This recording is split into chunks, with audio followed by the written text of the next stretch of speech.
His name is Ovidio. His last names are Guzman Loera, son of notorious cartel boss El Chapo Guzman, who we refer to on this channel as Pocha. When you think about the children of somebody as powerful and rich as Pocha, you may think of a kid that had it all, didn't have many problems in his life, was handed everything on a silver platter. For kids growing up all over the United States and Mexico in poor communities, you would think they'd have nothing in common with these people, no common ground, nothing they can relate to in these juniors. But unfortunately, through pop culture, the media, and the things we've been fed since we were kids, we grow to look up to these unrelatable people.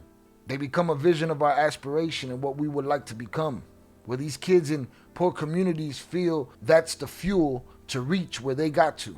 But those kids didn't get anywhere. Those rich cartel kids were given and born into that life. They didn't have to fight for it from the bottom the way that their fathers did. And different from most children of millionaires, they were not only handed an embarrassment of riches, they were handed power. They were handed the stories that legends were made of. Legends in the underworld, of course. The kind of power that instills fear in people by just simply hearing their last name. And for that poor kid in a poor neighborhood in Mexico or in the United States that looks up to these juniors, gives them an added layer in their ambition to get to the top. But most of them don't know what that layer comes with, what that power comes with. Those same kids think that there's honor amongst thieves and that there's some kind of protocol that keeps their friends from betraying them, that keeps their soldiers from betraying them, that keeps their business partners from betraying them. A code. They look up to these guys and they feel like these guys are untouchable, not realizing that these guys have traits that they probably wouldn't want. And if these kids in these poor neighborhoods in the United States and in Mexico were able to see these men for exactly what they are through goggles that show them the truth, they'll see a whole bunch of shit that they can't respect. They'll see a level of low that they feel like ain't for them. But most times it's not framed to them this way. It's framed to them in TikTok videos of Lamborghinis and parties and everybody standing around having a great time, busting off shots in the air. They see the jewelry, they see the women, and they think that's the life. But what they don't see is the victims. They don't see themselves. They don't see their loved ones being victimized by these power-hungry, bloodthirsty, greedy, gullum monsters that have no concern or care for human life, as long as it's you and not them. Most of you kids out there that look up to these guys that want to put them on a t-shirt, they would destroy you. In this series, we're going to explore the lies that these glorified gangsters have pushed on young people for many, many decades, and how your favorite gangster is probably a snitch. Ovidio was born March 29, 1990 in Culiacan, Sinaloa, to the second wife of Pocha. He went to a private school, a Catholic school, something that most of the kids that look up to him never had the pleasure or blessing to be able to do. There's a story that tells of a time when he was 6 years old and his mother pulled him out of this Catholic school. She pulled him out of this Catholic school because the parents of the other kids wouldn't invite him to the birthday parties. They wouldn't allow him to go on the field trips. This is the fear that his name alone brought up. It's not an unhealthy fear, if you ask me. Those parents weren't asking for anything crazy. They weren't taking a personal affront to the boy. They were protecting their own. Something these cartel leaders, and on this channel we use the word cartel for censorship reasons. These cartel leaders will burn that school to the ground if it means protecting their own. So the other parents protected their own by staying away. Evidently, this was something that his mother wasn't happy with. I get it. Maybe he's a homeschool situation. Maybe this is part of the game. The alienation from the rest of the world that's afraid of even bumping into him in school. Brushing up against his shoulder with yours, and next thing you know, your child has a problem. The biggest detail that we get from this school story is that the school planned the trip to Disney World without him, even though his mother offered to pay for everybody's accommodations. Don't you think people in a regular position that aren't blessed with that much money and power would take the free accommodations and allow this boy on the trip? That's real fear. These people didn't want nothing to do with it. Is that their fault, or were they protecting their own? He was pulled out of that school, and there's not much known about his life between the age of 6 and 18 years old. 18 years old, he pops up on the radar because he's doing daddy's business. Him and his brothers, the notorious Chapitos.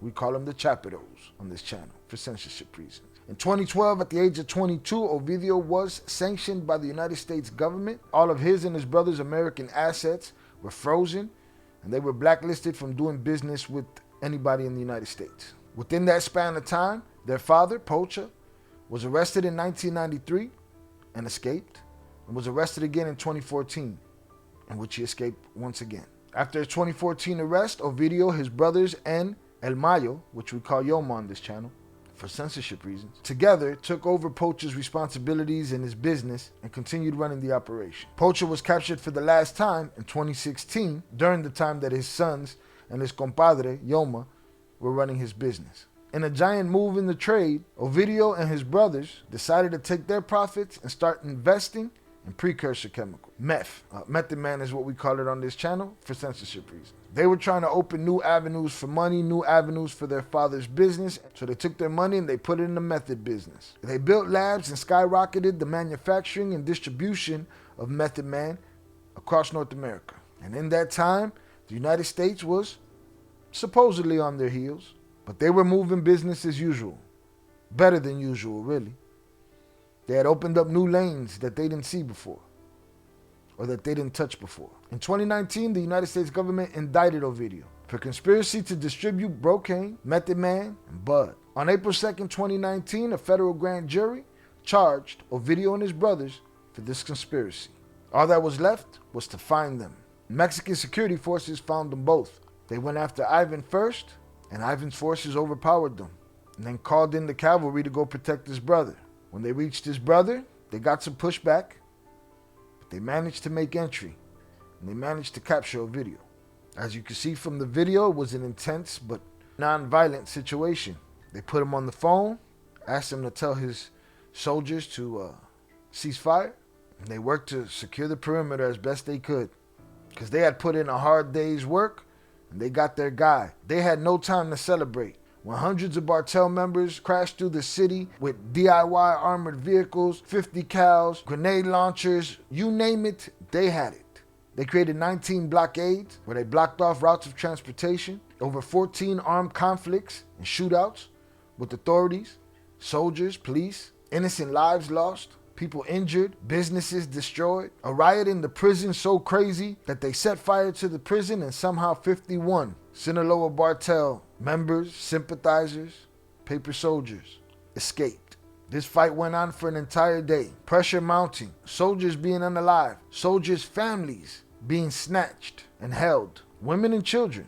For a guy who fucked up, you got caught. They burnt that city down. They took over government buildings, the airport was shut down, a panic response to their golden child being snatched. For a guy who got caught, they threatened to unalive civilians until he was released. And at some point in that day, a long bloody day, President Obrador decided to release him. Did not want to go to war. Said that the lives of the innocent were worth more than catching a criminal. I'd argue he didn't want to go to war because he couldn't go to war. Because proof positive in the fact that the Sinaloa CARTEL won that operation and actually forced for his release shows me that you either got caught with your pants down or you didn't get caught and you just had your pants down. Because your administration and administrations before you have let this get so out of hand that you could not protect a state in your country from criminals. That's how far you let it get. When you combine all the cartels, how many members are we talking about? More than 1 million? I will say this, they defeated the Mexican army in Sinaloa. Yeah, that was bananas. When they captured El Chapo's son, and then the army gave it back. They're like, yeah, you can have him back. Sorry. Does this sound like the super gangster move that you'd see in a movie? They took over the town and got him released. It sounds like a bunch of second generation traffickers making a move that I don't think the old man would be okay with. Old man being Yoma. Old man even being Pocha. There's a level of dumb that you can't be to be at that top spot. And you have to know the lines and how not to cross them. To know what'll get you in worse trouble than you are. How to keep from making waves and keep things moving business as usual. And I don't think either one of those men thought destroying a city and burning everything down was the answer. Because if it was, they probably would have used that answer when Pocha got caught. Don't you think? This is what happens when you give those unrelatable kids that can't relate to you. They can't relate to the poor kid in the streets of Mexico or the United States. You probably slept on a bench.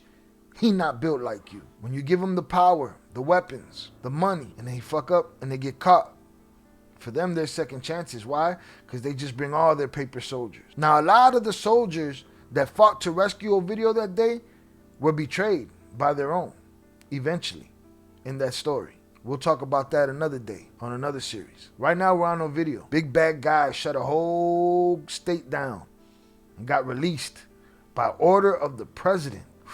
So gangster, right? Okay. In the years following his release, business as usual. He made a lot of money. He unalived a lot of competitors.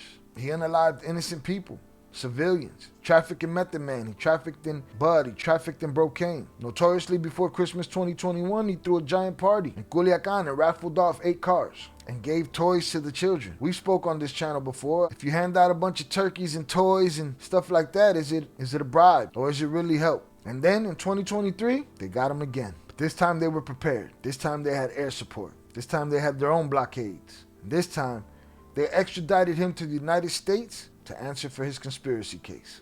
So he was captured in January of 2023, extradited to the United States in September, and on July 23rd, 2024, 2 days before his brother, Joaquin, snatched Yoma, put him on a plane, and brought him over the United States border into New Mexico and then into Texas, and used him as leverage for a deal. For some reason, the Bureau of Prisons inmate search showed that Ovidio had been released. Keep that in mind. 2 days before his brother snatched Yoma, which kicked off the war that is currently raging in Sinaloa, he was moved. The Department of Justice says he's still in custody. But why was he moved? That's for another story that we cover here. My belief is that the United States knew, if not aided, Joaquin in bringing Yoma over the border. Otherwise, why move Ovidio 2 days before it goes down?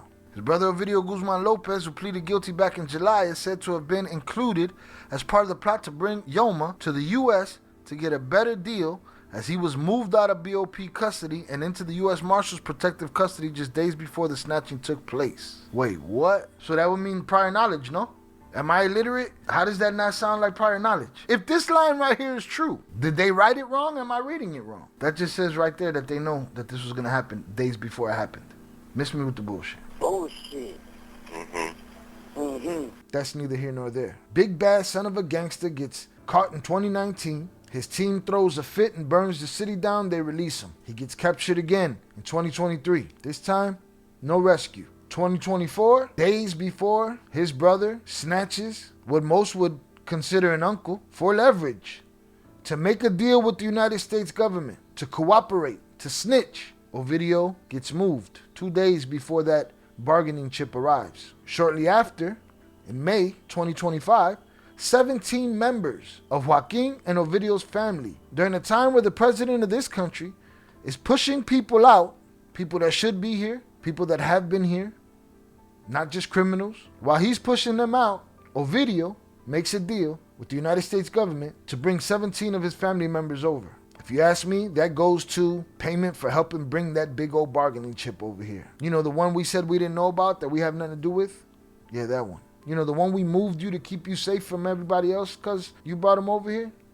Yeah, that one. Joaquin and Ovidio, the guys that you looked up to, the guys that you wanted to be like, the guys with the Lamborghinis. If you look at the arrest video, you'll see the G-Wagons in the garage. The guys you wanted to be like, snitching, talking, cooperating to save their own. If your mother was walking to the store through the Culiacanazo, no regard for her life. If your child was playing on a swing, playground, wherever nearby the Culiacanazo, no regard. But to save their skin, they will tell on the rest of the world. They will oppress you, they will oppress yours, and they will protect them, always. There's no honor amongst thieves, and that whole snitching protocol, that's just for you guys at the bottom. That rule only applies to you. Why? Because the bosses laugh at you because you're dumb enough to believe it. Because they know when the time comes for them, in case of emergency, break glass. Maybe there's the outlier or two that doesn't, but But that's the exception to the rule. You don't relate with these guys. These guys ain't the super gangsters that it was sold to you as. These guys are a bunch of guys with money and power, and they don't even know how to keep it. They don't know how to not betray each other. They don't know how to not lose their cool. They don't know how to not oppress. They don't know how to not stand on your neck. All of that unaliving that they did in Culiacan, all of that destruction that they did in Culiacan in 2019, for what? For a dude that got caught a couple years later? That makes that thing null and void. It's like it never happened. But it did. In the minds of those people that gotta live with that are living with this war right now. Shorty, don't put yourself in a position where you have to snitch. Don't put yourself in a position where you have to stand tall. Put yourself in a position to get money that nobody can take from you. Because all these guys do is take. And the longer you look at them, the less gangster they're gonna seem to you.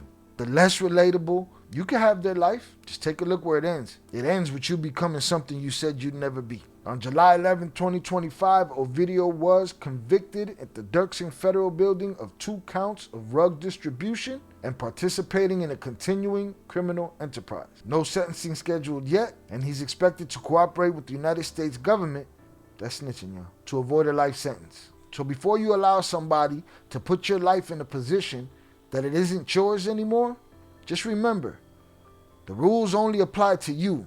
The bosses get a pass, and they will tell.